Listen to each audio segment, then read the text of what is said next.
back again like we never left. Because we didn't, actually. Second video of the day. Changed the fit because worked out on the treadmill, watched some other YouTube videos, and watched mine actually over again. This probably sounds narcissistic, but I like to see what I'm doing. But let's see the fit check. It's not a comic book thing this time, but it's a Bozo the Clown, Chicago style, kind of doing a mosh pit kind of a thing, circle jerks reference on there. Welcome back to the Small But Mighty Comic Room. Mike here, Chonko's Comics and Nerd Culture. So, I wanted to do this video. I saw a lot of people doing these videos of investment, books for investment, and what they think people should be looking at when they're buying comics specifically to invest in. I think we can all agree, yes, you should buy comics that you like. And if you're buying comics to read, you should buy comics that you're going to enjoy reading. Or if you're buying cover buys, you should buy artwork you like. I mean, most of the stuff in back of me is cover buys. And I'm a big fan of especially Golden Age and modern. I guess Golden Age and modern cover buys are kind of where I am. Some others. But I also buy books that I intend to flip and sell. Yes, I'm a dirty, rotten flipper of comic books. Hate me. I don't care. I as I said in other videos, I like to buy comics that I'm keeping, and then I like to buy comics that I intend to sell. Some that I'm going to clean and press myself. Some I'm going to send off to a professional to clean and press. Once again, shout out to Ron from Palm Beach Presser. I probably shouldn't do that because he's going to get too busy if too many of us keep shouting the guy out. Really reasonable prices, super fast, super good, and lives in Florida, and he's able to get your books right to CGC. But what I've seen people recommending to where people should be putting their money, I disagree with. Mostly I disagree with. A lot of people are pointing to things like the Superman movie, or to other upcoming projects, Fantastic Four, and these types of things as being where you should spec on comic books. And I don't think those are the right places. I think there are some things. I think you have to really look at the cool factor on some of these things. And I think what I saw of the Superman movie, it doesn't look that cool to me. I mean, yes, I like to see that, Crypto the dog is going to be in it, and that's probably kind of an interesting play on spec, but not where I would be going. For me, what I would be looking at, I think there are a couple short-term, let's see, I should amend that. One short-term play for your money, and I think those are important. Short-term, where you're going to capitalize on people and their FOMO and their going with the herd. And there is one, and I think there's a mid play where it's kind of like you're going to do well in kind of the short to midterm, and where I think you're going to do well over time as well, and then the long term. And that's kind of how I'm thinking of things right now. So we're gonna try my head at editing here. I'm gonna show you. So first off is I don't think you should be specking on the Superman movie. I think you should be specking on the Supergirl movie. And you I think we all heard this past week that Lobo has been cast, and it's Jason Momoa. And Jason Momoa says that he collected comic books when he was young. He's always wanted to play Lobo, and this is going to be the first time Lobo's ever brought to the big screen. Lobo is absolutely, without question or hesitation, one of the coolest characters in DC. And if he's done right, if he's done like super funny and really violent and kind of the way he's supposed to be done, I think this is similar to a Deadpool play. And I think that some Lobo comics, a couple in particular, are really good short-term plays. Now, having said that, I think you need to ride the wave for right now. As soon as he was announced, the books that I'm going to talk about spiked in value, but they're going to come back down. And the Supergirl movie, I don't think it comes out till 2026, so it's going to settle back down, and there's going to be time to buy these books if you don't already have them. Let's look at the books I'm specifically talking about. It's obvious. Omega Man number 3, his first appearance of Lobo. I think most comic collectors are familiar with this book. It's 1983, and I'm going to look at some of what's going on with this. The fair market value on Gold Collect is showing it at $325. However, that's not really what it's going for right now. It's going for much higher. Again, because of the FOMO and the lemmings. I mean, people are following this just because there was an announcement. And if you look, it looks like somebody bought it for $381, but it was going as high as $521, which is huge for that book on the 3rd of the month. So as you can see, it's already falling. It peaked after the Momoa announcement, and now it's starting to come back down. I think this is going to settle in the low 300 range for now. You can see kind of where it's been for some time. We will ignore the 2021 values. As we all know, there was a COVID spike, and where that doesn't really mean much. Back here, I think this was speccing on Jason Momoa, and then now it was announced. I would still buy this book in the low 300s, and some people are going to disagree with that, but I think, if I'm right, I think that this is going to be very similar to New Mutants 98. I think it's going to settle in that range. I think by the time the movie comes out, I think this is a $900 or $1,000 comic, and time will tell if that's correct. But this is the short-term play, or one of the short-term plays that I would be looking at.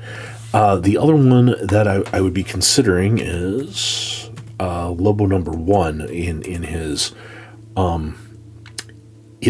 first solo series here. And let's take a look. 1990. Great cover. I think most people... Let's just kind of zoom in on that really quickly. What a cool cover. Cool character. Cool cover. Yeah. But this book really spiked. Earlier this week... So one sold a couple days ago for $190, but it went as high as $200.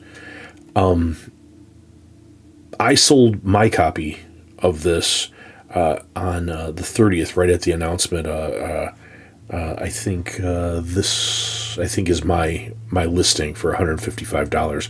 And if you look back a ways, you can go back, scroll down a little bit here. Oops, sorry, go to the second page. This was selling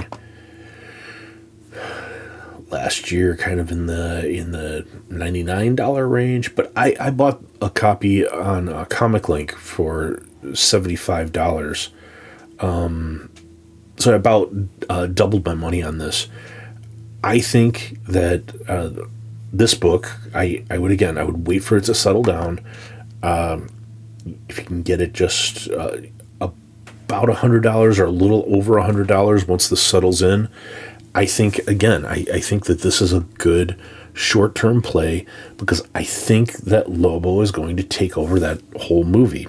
I don't think that Supergirl is the right spec on that movie, and I think Lobo is going to be great. I think Jason Momoa is awesome. I like most of the stuff he's done, but I think this is the right role for him. I think he has the right look. I think he's like about the size, and I think he's going to be really, really cool in this role. So yeah, those two books would be my kind of short-term play, which, short term, I mean, next year and a half or so. So aside from Lobo, and this Supergirl movie that's upcoming, James Gunn directing, I think he's going to probably do a good job with the DC universe, better than they've done in the past. I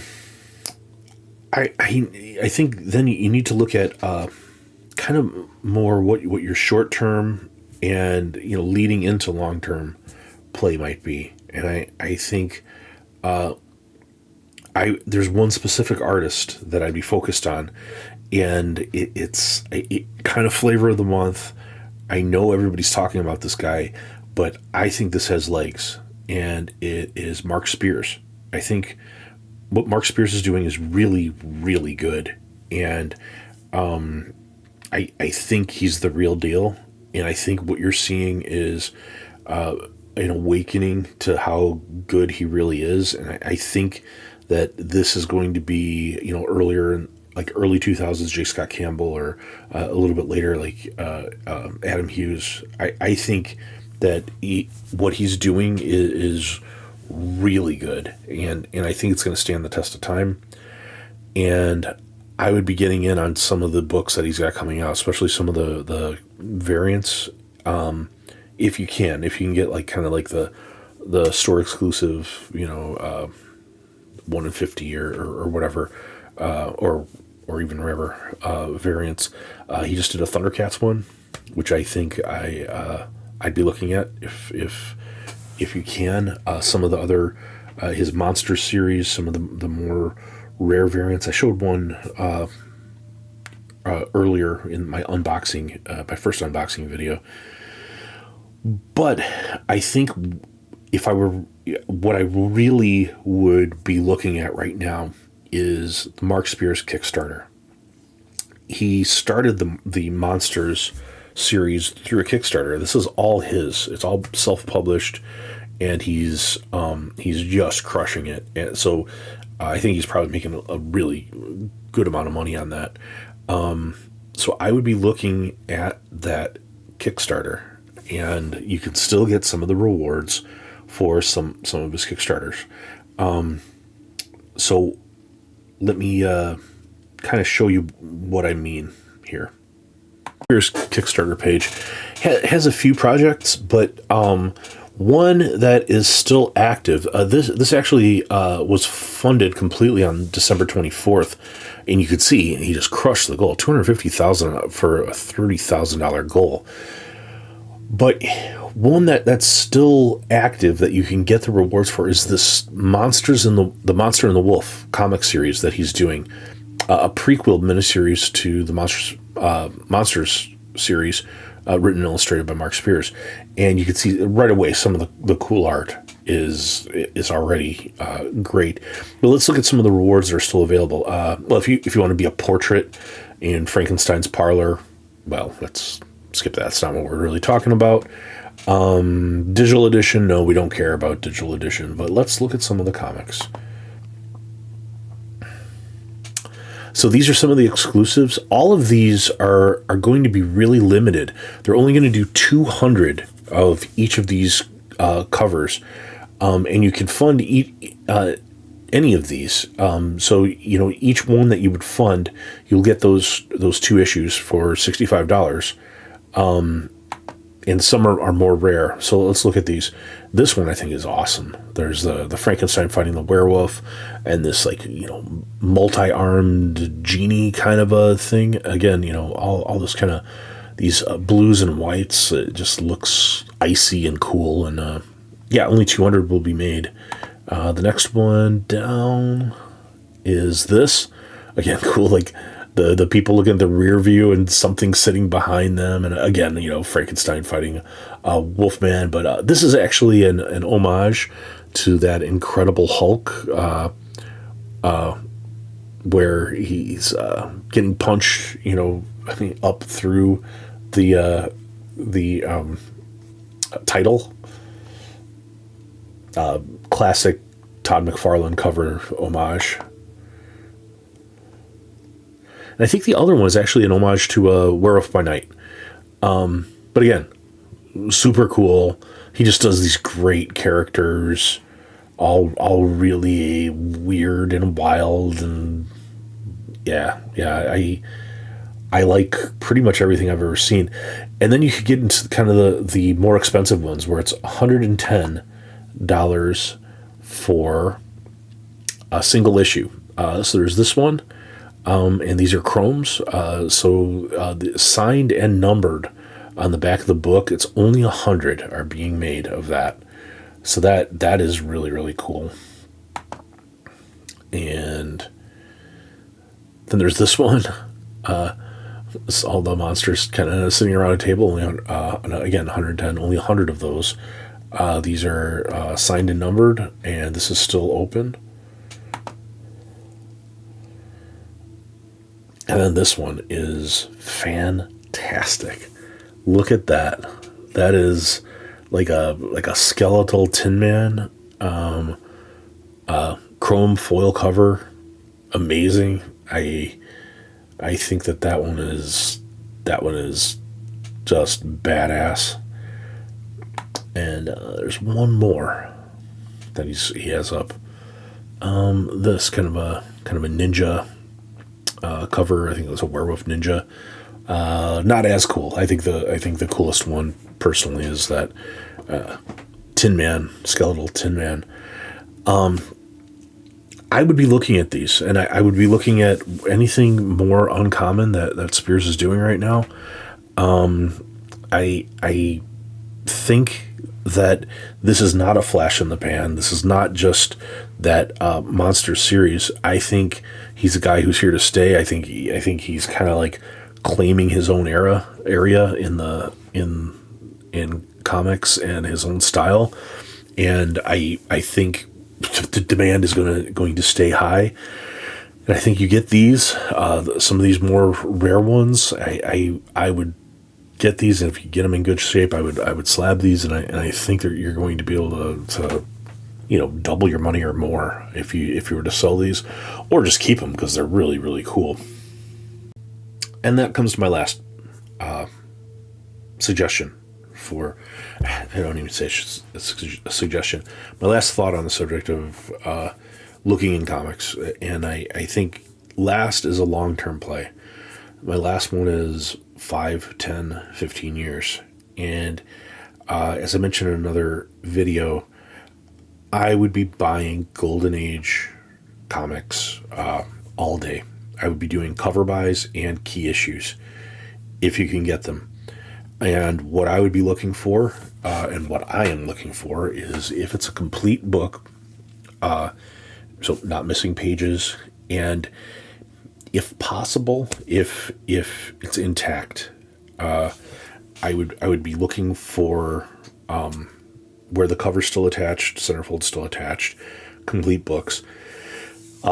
Universal grade is what I would try to find. However, I do think if you can get really nice presenting copies of restored Golden Age, only Golden Age, I would not be messing with restored copies of any other Age of Comics. I think that market is going to turn, and I think as a lot of these comics above me here become more and more uncommon, and in some cases rare. Let's just say some of these comics are very rare. You get into the Golden Age, you can see there's like sometimes 5 on the CGC census. So I think these are always going to have demand. As long as anybody ever buys comic books, they're always going to have demand. They're going to get more and more scarce People are going to continue to hold them. I don't think you're going to see these come up that much. When you do, I think they're going to go for huge money. As people get more money to spend. I would be looking for great covers, great presenting copies, and I would complete issues that are unrestored preferably. But again, even if you can get a really great copy restored, I wouldn't worry so much about that in the Golden Age specifically, because there's just so many great ones that are restored and are great comics.